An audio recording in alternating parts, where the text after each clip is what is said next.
یہ الیکشن آتے جاتے رہیں گے. کشمیر کا ہمارا 73 سال کا موقف ہے. اگر وہ کمزور ہو گیا تو یہ اس کی تلافی کون کرے گا؟ اور جب بھی آپ اخلاقی قدروں کو توڑتے ہیں، جبکہ آپ کا مورل ہائی گراؤنڈ آپ لوز کر جاتے ہیں، تو پھر آپ کسی کے سامنے اپنا موقف نہیں رکھ سکتے. آپ کا موقف مضبوط کمزور ہو جاتا ہے. ہم وقتی فائدے اس کو کہتے ہیں، فائدے اٹھانے کے لیے، حکومتیں بنانے کے لیے آج کشمیر کا سودا بھی کرنے کو تیار ہیں. یہ بدنصیبی ہے ملک کی. تو ہم اس معاملے کو ریجیکٹ کرتے ہیں جو NCOC نے لکھا ہے، اور ہماری ڈیمانڈ ہے کہ خط واپس لیں اور کشمیر کے الیکشن ٹائم پر ہو، تاکہ عوام جو ہے وہ اپنی رائے کا اظہار ایک فری اور فیئر الیکشن میں کر سکے. یہ بات آپ کے سامنے رکھنا تھی. کہ اور آپ کا سوال جواب؟ اسمبلی لیجیٹمیٹ نہیں ہوگی اور کشمیر کے مسئلے میں کیا ہوا اس سے؟ بھائی صاحب یہ بتائیں کہ جب سے شہباز شریف واپس آئے ہیں، مزاحمت کی سیاست مفاہمت کی طرف چل پڑی ہے کہ ایسا تو نہیں ہے بیک ڈور میں آپ نے حکومت کو ٹف ٹائم دینے کی بجائے ان کے ساتھ بات چیت کر لی ہے؟ میرے بھائی، ہم اصولوں پر کھڑے ہیں. ہمارا اصول آئین کا اصول ہے. اس کو آپ مزاحمت سمجھیں، مفاہمت سمجھیں.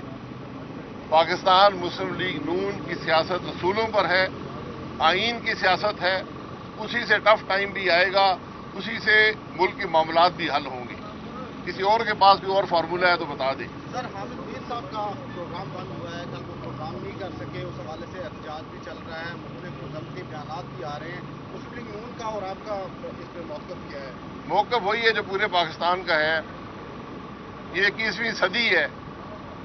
21ویں صدی میں ہمارے پاس حق کی بات کرنے کا جواب یہ ہے کہ ہم لوگوں کو گھروں میں گھس کر مارتے ہیں.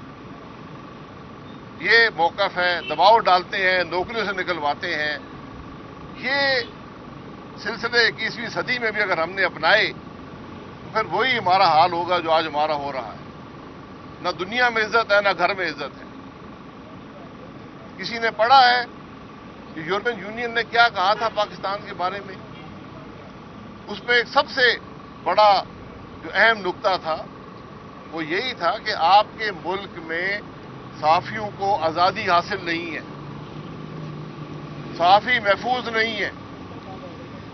وہاں پر صحافت کو دبایا جا رہا ہے. لوگوں کے گھر میں گھس کر ان کو مارا جاتا ہے، اغوا کیا جاتا ہے، نوکریوں سے نکلوایا جاتا ہے. یہ بات صرف میں نہیں کر رہا، صرف پاکستان کے عوام نہیں کر رہے، یورپین یونین کر رہا ہے. دنیا میں انسانی حقوق کے ادارے کر رہے ہیں. اور ہم ان سے لا تعلق ہو کر ہم آج بھی جو 50 کے اشرے کے کام تھے، 60 کے اشرے کے کام تھے، جو دنیا نے چھوڑ دیے، ہم نے اپنا لیے. تو ملک اس سے آگے نہیں بڑھے گا. تو اور بات یہ بھائی صاحب ایسا تو نہیں ہے شہباز شریف کے آنے کے بعد ووٹ کو عزت دو کا نعرہ ختم ہوتا جا رہا ہے؟ شہباز شریف صاحب پارٹی کے صدر ہیں، پارٹی کے ہر فیصلے میں شامل ہیں. ان کا نعرہ بھی ووٹ کو عزت دو کا نعرہ ہے. پاکستان زندہ باد کا نعرہ بھی ان سے لگوایا جا سکتا ہے. اگر آپ چاہتے ہیں ووٹ کو عزت دو کا نعرہ بھی لگوا دیتے ہیں. لیکن یہ ان کا یہی نعرہ ہے، پہلے دن سے ہے، آج بھی ہے. ان کا وہی نعرہ ہے جو پاکستان مسلم لیگ نون کا نعرہ ہے. یہ باتیں کہ گروپ ہے، شہباز شریف صاحب کوئی اور سیاست کی بات کر رہے ہیں، قطعاً غلط باتیں ہیں. شہباز شریف صاحب کی وہی سیاست ہے جو ان کی جماعت کی ہے. جماعت کی نمائندگی کرتے ہیں، اور وہی بیانیہ ملک کے اندر ووٹ کو عزت دینے کا، ملک کو آئین کے مطابق چلانے کا بیانیہ شہباز شریف صاحب کا بیانیہ ہے. اس لیے بالکل یہ ذہن سے نکال دیں کہ مسلم لیگ کے اندر کوئی تفریق ہے. نہ یہ ہو سکتی ہے اور نہ ہے. جی، ہماری صفر کوششیں. جس نے اعتماد توڑا ہے، اعتماد کو بحال کر آ سکتا